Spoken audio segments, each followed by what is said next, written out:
to finish. Get that done, and then we play on the counter.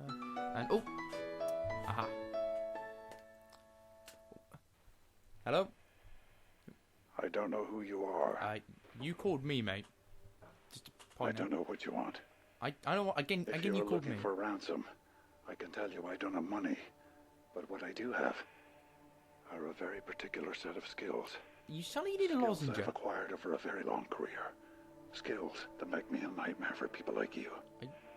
Jurgen, is this you? If you let my daughter go now, that'll be the end Your of it. daughter? What? I The will FA not Cup's look not for your you. daughter. I will not pursue you. But if you don't, I will look for you. I will find you. And I will kill you. Boom.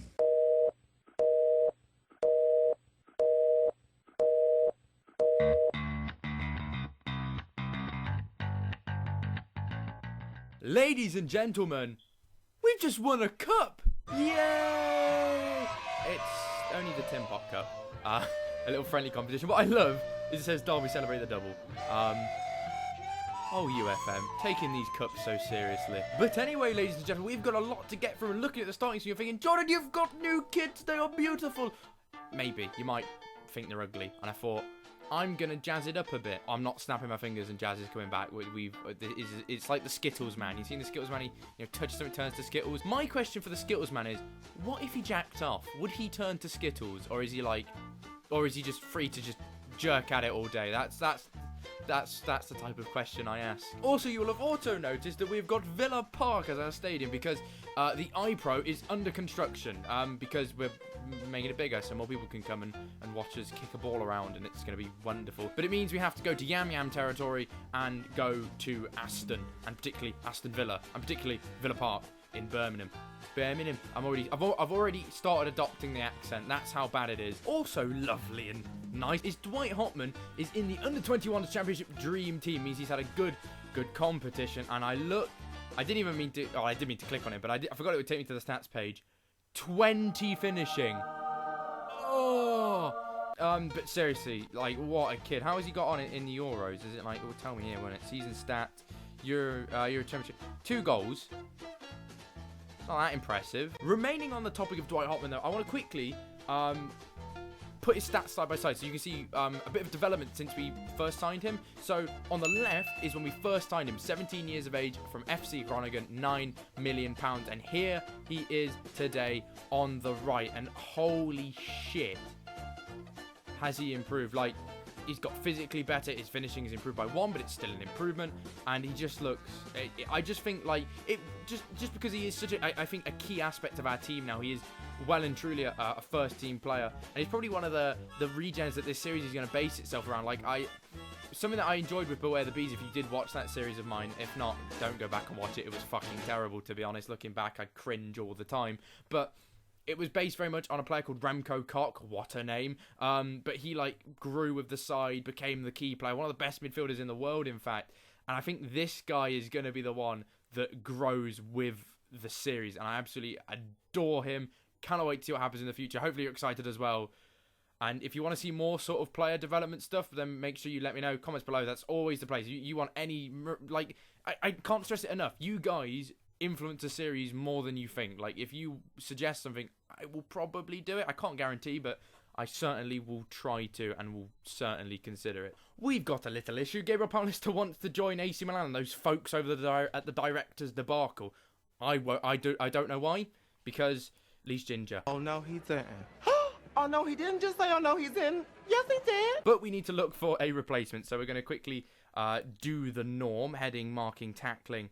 Maybe a bit of strength in there as well. I like a muscly man, big, strong, manly man, muscle-out striker at the back. Doesn't have to speak like that. That would just be preferred. So if we could find a Russian or some sort of Eastern European, probably actually has the accent and not that awful attempt, that would be even better. Oh my goodness. Oh my damn. Oh my goodness. They're going ham. I've just been offered this guy, and I know he's ginger, but holy shit. Them stats, £11 million it could cost to bring him to the club.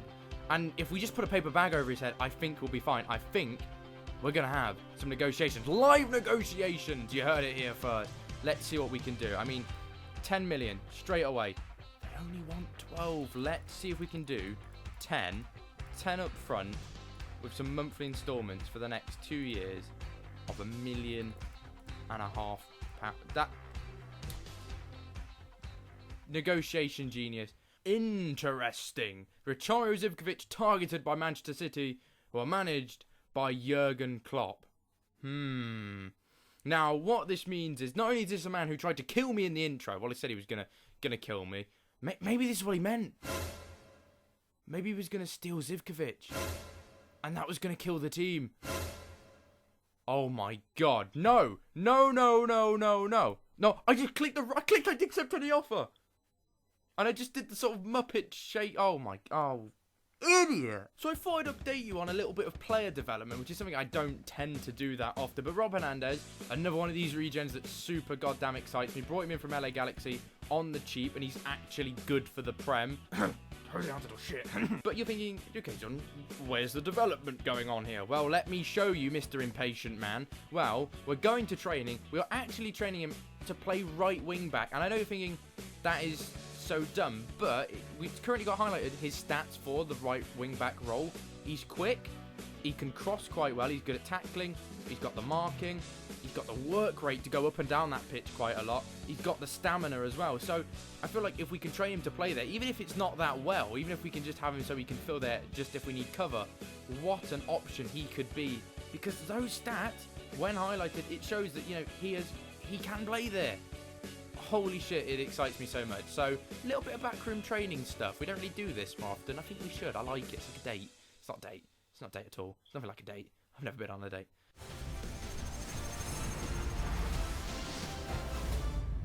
Johan Robert becomes our second signing of the window. I've got one to show you, and we'll do it just after this one. But first, Johan Robert has joined the club, £11.5 million. The Belgian, the youngster and teenager. I love a teenager, not in the Adam Johnson way. Johan Robert is a very, very decent looking player, isn't he? And he's got some alright stats as well. Now, he can play predominantly as a deep line playmaker, and you know what, his stats, it'd be silly not to play him there. But we have got that position is kind of crowded out already. You know, players like Lewis Cook can play there. We've got Rob Hernandez. But we have so many good options. It is very, very, very exciting. We might see if we can train him to maybe play a little bit more further forward. So what is he missing to really perform as an advanced playmaker? Where's letting him down? Because I mean, dribbling, I guess. We could teach him how to dribble. Work rate and teamwork, again, is just going to be something that comes. So if we put him on an additional focus of dribbling, try and get him more confident on the ball, I think we should have a solid player on our hands. But now it's time for our second signing. Run the Sky Sports intro. Yeah, I control Sky now. Call me Rupert Murdoch, but without the saggy balls.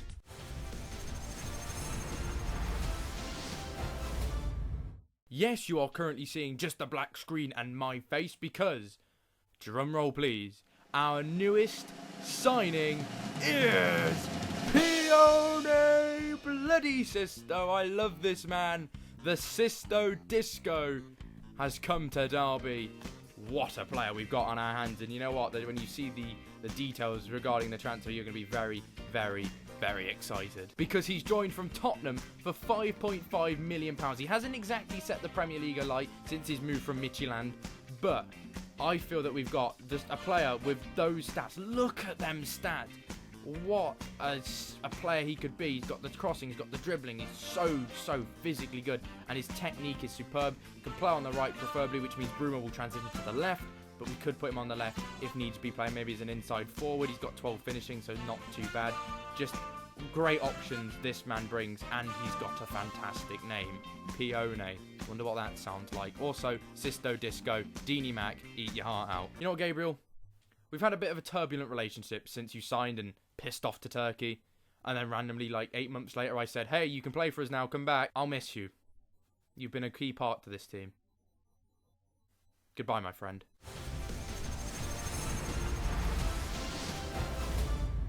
Holy shit! Memphis is fucking gonna join. £27 million, 10 million up front. Over like 4 years, it's got 17 million. But Memphis to buy 140 grand a week. He is going to be the highest paid player by a mile. But I thought I need to show you this moment as I click accept. You watch, like the finger of doom. I almost missed that. That would have been embarrassing. Memphis Depay is a Derby player. Look at those stats. Unbelievable. Like, if we could train him to play on the right-hand side a little bit better, because he is right-footed and we don't tend to use an inside forward, but we could, with our overlapping fullback, potentially play an inside forward, and it might actually add a bit of support to someone like Hotman up front. But another Dutch player joins the van. Okay, so I've got a bit of an issue, all right? You know, because I just signed Memphis Depay and I've already spent 44 million this season, and I've actually sold Gabriel Paulista. I'm down to 2 recognised centre-backs, and I've only got 8 million to spend. You stupid. So then, folks, I thought I'd show you the fixtures and the friendlies of how we've got on. And before our game against Chelsea today in the Community Shield, another chance to add a piece of silverware to the trophy cabinet. So the Community Shield, it's a cheap one, but it's still one, you know, nonetheless. I'd like a giant 50p. I think that'd be quite cool. Anyway, do the ding, because we have played Belper and we beat them 10-0. It was a very, very good result. Just want to ease us back into things against a small club, and just to get the players, you know, playing with confidence. We then played Celtic in I randomly organised a thing called the Tin Pot Cup, which we did win, as you saw, with the fucking shitty flute, man. God damn it. And yeah, good to beat Celtic, are a decent side in Scotland, so very, very good result. Beat FC Midtjylland on penalties in the final of that. Again, very, very pleasing result. And again, just good to keep the momentum going against some decent clubs. We beat Dinamo Zagreb 1-0, which was, again, another good result, because I think they're in the Champions League as well from Croatia. So to get a good result against them, very, very pleasing. Beating Leicester 4-1, a team that we will be playing this season in the league. It's not often that you actually get too many... you don't see too many Premier League clubs playing against each other in pre-season, but to do it was pretty interesting, and to get a result was very, very encouraging, as was the 12-0 thrashing of Old Madrid.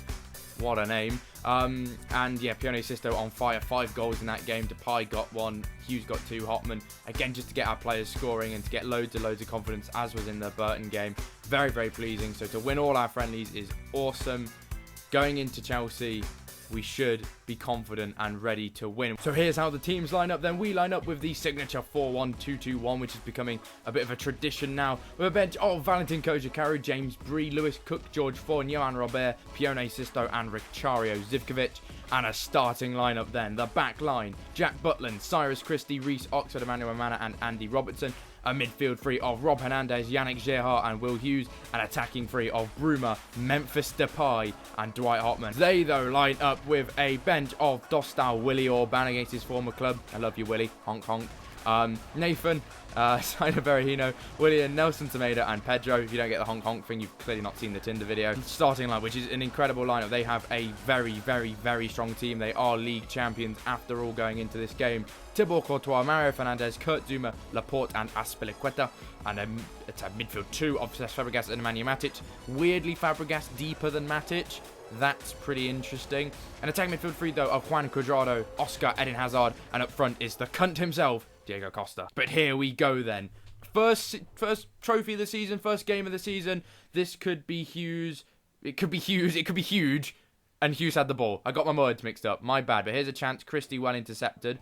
Oscar, though, finds Azpilicueta. We need to close down. Bruma doing a good job tracking back. But here's Cuadrado. Costa. 50 seconds. 50 goddamn seconds. Shit. Admittedly, I've had better starts to matches. So good ball in. Cuadrado, tiny little pass. But Diego Costa, those little intricate passes shouldn't be allowed to happen in the box so early on. That's the only saving grace, is that it has happened in the first minute and there is still loads of time left to play. But if they get a second already, this is going to be a long afternoon. Oh, fucking Cuadrado taps it in. Matic does well. But again, just too much space being allowed in the box. And it's a set piece we've conceded from as well. And if they make it free, we might as well go home, because it's... Really, nigga? Oh, dear. I mean, what do we do? What do we do? I mean, it's just hit Hernandez and bounce free, and Zuma's pounced. I guess we've got to go 5-3-2. Trying to control the game is 100% not working. We're going to try Memphis Depay up front as a trequartista, which can only go well, I'm sure. I don't have a centre-back. I don't have a spare centre-back on the bench. I can't play this formation. I only have 2 centre-backs in the entire club, and they're both on the pitch. So, this is going to be interesting.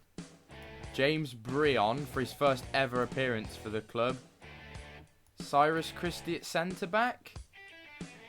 Oh, sweet Jesus. We've learnt from our mistakes, so can we play on a counter-attacking style? Here is Memphis. Takes the ball. Oof. That would have been incredible. Oscar finds Quadrado, who's allowed to turn, does Robertson, does another man.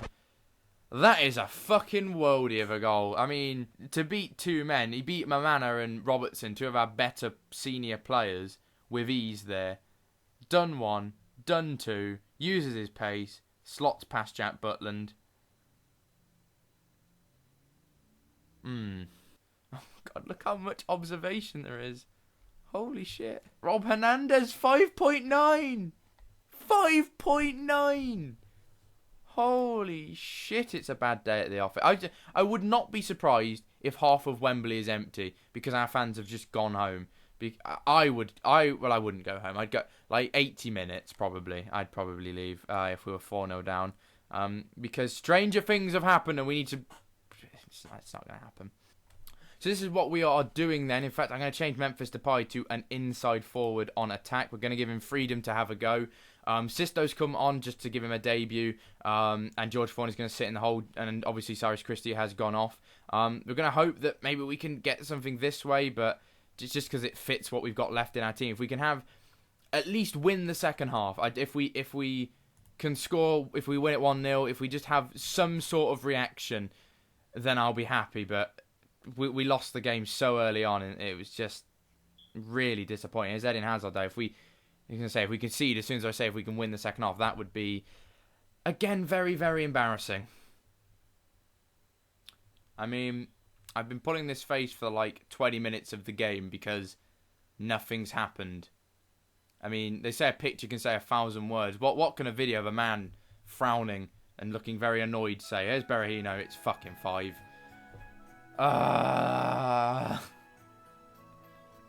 We've been outclassed, outplayed, outfought. Fucking ridiculous. Berahino gets in on the act.